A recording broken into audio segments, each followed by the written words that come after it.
there, YouTube. It's Sister Fister again, and boy, do we have some current events to talk about today. So, I noticed early on in my experience with the online Jehovah's Witness or ex-Jehovah's Witness communities, going all the way back to the late 90s in the message boards, that online activists tend to come and go, and that the apostate community is periodically riddled with infighting and backbiting and scandal. It seems like every organized effort to do anything about the Watchtower seems to ultimately fall victim to the same thing, that being apostates. We are our own worst enemies, y'all. We are a self-fulfilling prophecy. Thanks, Watchtower! You can go back literally decades. You can look at all the organizations we've tried to make: AJWRB, AAWA, the vast apostate army, Watching Watchtower, and now JW Watch. And there'll be more. There always are. I've been out since 1996, and though I wasn't an activist back then, I've seen the pattern play out a few too many times. And we as ex-Jehovah's Witnesses are brainwashed people who are trying to reprogram and recover. We are sexually repressed, and our ethics, let's admit it, are not always strong. We are easy targets because we are still, for the most part, easily manipulated, and we are often talented manipulators ourselves, because that's what they taught us to do. Inevitably, bad behavior happens. And then people's private interactions go on blast, and all of a sudden we all start fighting each other instead of the Watchtower. Why? Because our programming is working exactly as intended. Now, the Jehovah's Witness MO is different from that of the Scientologists, but it's every bit as effective at silencing critics, it seems. They don't even have to work at it. We destroy ourselves. They brainwashed us and programmed us to self-destruct if and when we ever escape them. It's only a matter of time. See? Now, in my early days on YouTube, I wondered why certain activists would just disappear.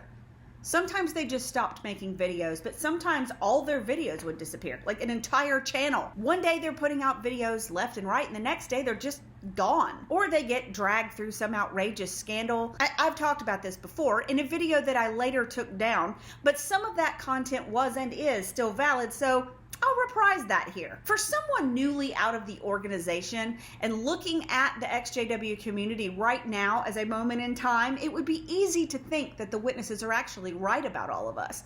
We look like vindictive, judgmental, backbiting, fault-finding, unethical SOBs, immoral to boot. And you know what? That's kind of what we are. Why? Because we are not, in fact, different people than we were when we were in the truth. All the behaviors that we decry in the Jehovah's Witness congregations are still with us out here in the real world. Often ex-Jehovah's Witnesses come out thinking that outside the organization, literally anything goes. They lose their filter, their conscience, any sense of right and wrong, because right and wrong only belongs to the Jehovah's Witnesses, according to what we were taught. Conscience only belongs to the Jehovah's Witnesses. Out here in the world, we can do whatever because anything goes. And since Jehovah's Witnesses aren't really taught anything about the reality of ethical behavior, you often end up with behavior that's the same as what we railed against as witnesses, just kind of worse. But I always thought to myself, I'll never do that. I won't just burn out and disappear and stop making content. After all, there's always material to make fun of coming out of the Watchtower. Well, yes and no. I know that my output has decreased dramatically in the past year. My reasons have been multiple. Well, first, obviously, the pandemic, and then a few health issues. Turns out I have severe hip dysplasia and arthritis in my right hip. Thanks, Mom! Then I had a sledding accident and got a concussion, which I am still actually recovering from, but I've been watching the recent and very, very unfortunately public meltdown of our dear John Cedars / Lloyd Evans from here on the sidelines, and I started thinking, there's only a few reasons why ex-Jehovah's Witnesses stop making content. They're usually the same reasons for all of us. Let's talk about them, and we'll start with the best one, in my opinion. Often activists, apostates, ex-Jehovah's Witnesses stop doing public content because they outgrow it. Now, I'll be the first to tell you that the mind fuck that is being raised a Jehovah's Witness, from the gaslighting to the sexual repression to the outright abuse and high control, it leaves a mark. It leaves a mark so deep that some people never recover, even with years of therapy. That would be me. But even if you're aware of your scars, after a certain point, creating content, even funny, irreverent content, gets a little boring. Look, there are still tons of Kingdom songs in the old Brown songbook, right? But I realize they're kind of all the same. Sing, sing, sing the joyful mandatory praise. How happy we are in Jah's pacifist army in these last days. Or something like that. Watchtower's big on repetition. And eventually there's nothing to say that hasn't already been said, like several times. They're absurd, but they're absurd in the same old way. Apostates are the most evil, mentally diseased people, the world is ending, Armageddon, fiery death at the hand of Jah, blah, blah, blah. Sure, there are still tons of articles about sex that are certifiably insane. But after 3,000 pages of it, it's kind of old hat, to be honest. Even Perline's over it. Oh, come on, dear. It's only a penis. And maybe Jehovah's Witness issues no longer loom so large in your life. Maybe you're too busy with your job and your family and doing healthy human things. You don't have time to dwell on it anymore. And this, I think, is the healthiest way to leave activism. But many of us don't go that way. No, sometimes an otherwise good ex-Jehovah's Witness activist is actually driven out by the very community they're trying to help. Let's get real. Putting yourself out in public like this, talking about your abuse and your brainwashing and your deep hurt, that's a vulnerable position to be in. And everyone leaving the Jehovah's Witnesses, whether they admit it or not, is damaged. Sure, some of us are damaged a little worse than others, but all of us are damaged. No one comes out of there unscathed. But as I said earlier, we are still the same people we were when we were Jehovah's Witnesses, regardless of what they may have conditioned us to believe. What happens when that awful behavior that we so hated when we were witnesses raises its ugly head on the outside? Well, I've observed that anything having to do with money is an immediate disaster. You can ask anybody who has tried to raise money for their activism for whatever reason. They could raise money to try to give grants and loans to new ex-Jehovah's Witnesses, to try to provide them housing or job training, or to help them in any way. Anything, any penny, the minute you start collecting money, no matter how pure your motives and intentions might be, the bare instant that there's a dollar sign involved, people come out of the woodwork to accuse you of malfeasance, misappropriation, extortion, and worse. Now, make no mistake, my channel is not and has never been monetized for more reasons than just the fact that YouTube's algorithm doesn't like videos about weird sexual hangups and horrible music. I don't have Patreon either. You know why? Because it's not worth it. The paltry sums that you can earn this way aren't worth the hassle and the harassment. I learned early on in my adult life that I had to get my shit together and earn a living because, let's be honest, mama likes to eat. I'm not depending on something as fickle as the ex-Jehovah's Witness community for my livelihood because, well, I'm hungry. And Jehovah's Witnesses are the poorest people out there because we had no life skills training. Seriously, why would anybody think that this is a good business model? Nobody's making money off this shit, y'all. The other common problem is related to our favorite subject, sex. We all know by now that Jehovah's Witnesses are severely repressed. All of them.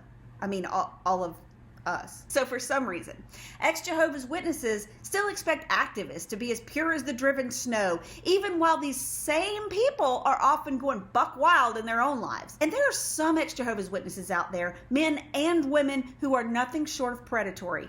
Because, you know, that's okay outside the organization, right? Y'all are still brainwashed if you think this way. Get yourself to a therapist right now.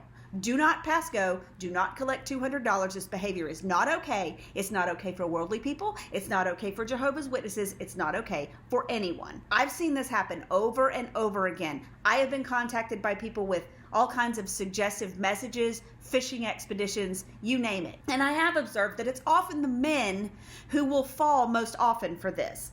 But the fact remains that the second there's even the slightest whiff of a scandal, and sometimes when there's not, ex-Jehovah's Witnesses tend to attack and a bloodbath ensues. Y'all, internet people will try to ruin your life. They will straight up destroy you, often for very little reason. And I have at times wondered about some of these people's motives and where they come from, if they're really even were ever Jehovah's Witnesses at all. And then there are some activists who get stopped by Watchtower itself through legal means. And man, do I ever miss Kevin McFree and his Legos. Love that guy. So, to recap, some ex-Jehovah's Witness activists stop putting out content because they outgrow it, and some stop because they're driven out of it by the community, and they become disillusioned thinking they can't help people who don't want help. And there is some truth in that, but y'all, the work needs to be done. It does. The Watchtower is still out there destroying people's families and brainwashing people and allowing little kids to get abused with impunity, and that has to stop. Is it your job, personally, or mine? Well, I don't know. Only the individual person can answer that. There are some activists who seem to view this as more of a calling. It's not as much that they're doing it because it's cathartic, but that they're doing it because they want to help someone else. They immerse themselves in their activism, as Lloyd did, making it his actual job. Now, as I've said, I think this is a horrible business plan overall. It's an awful business plan. But someone needed to do the work, and Lloyd has done a great job until we get to the final and most common reason why ex-Jehovah's Witness activists quit. Self-destruction. Now, I've seen this a few times, most notably with a valued personal friend or two who descended down the rabbit hole of QAnon or some other bizarre cult surrogate that filled the Jehovah's Witness-sized hole in their lives. I've seen ex-Jehovah's Witnesses ruin their lives with alcohol or drugs or sex or all three. Whee! This happens because we were all programmed this way, people. In the world, anything goes. The world is wicked. We are in the power of the wicked one. Mentally diseased, immoral, dying at Armageddon, evil, debased, worldly people for whom there is no hope. So it doesn't matter what we do because we're doomed anyway. Eventually, unless we get professional help from an actual therapist, we all end up self-destructing in one way or another because of this. When the programming triggers. Global pandemic, anyone? But of course, the elephant in the room is Lloyd Evans, because everybody is busy dragging Lloyd Evans right now. So you know I'm going to comment on this situation. I can't not. I have to. First of all, if you immerse yourself so deeply in your activism as Lloyd has, for as long as Lloyd has, you kind of put yourself right back in the fire, man. I mean, how different is it from being a Jehovah's Witness when their every utterance is your literal job? When you're so focused on the thing that has abused and damaged you, how can you recover? Imagine, if you will, that you have been raped and your burning desire is to expose the rapist to the world and make sure that justice is done. That's okay, right? So you spend every waking moment on this. You are surrounded with photos of the rapist and you relive every detail of that experience on the regular. You're thinking that you're going to expose this perpetrator and bring them to justice. So how long can you do that when the justice doesn't come? When the world doesn't really seem to care that much? How long can you be buried in this negativity, surrounded by the same mind fuckiness before you completely crack up? Y'all, you can't do it. None of us can. You cannot recover while still in the toxic system. You can't heal from a wound that's still actively being ripped open every few minutes. And this is why I chose not to pursue a lawsuit over my own sexual abuse. I don't want to relive that.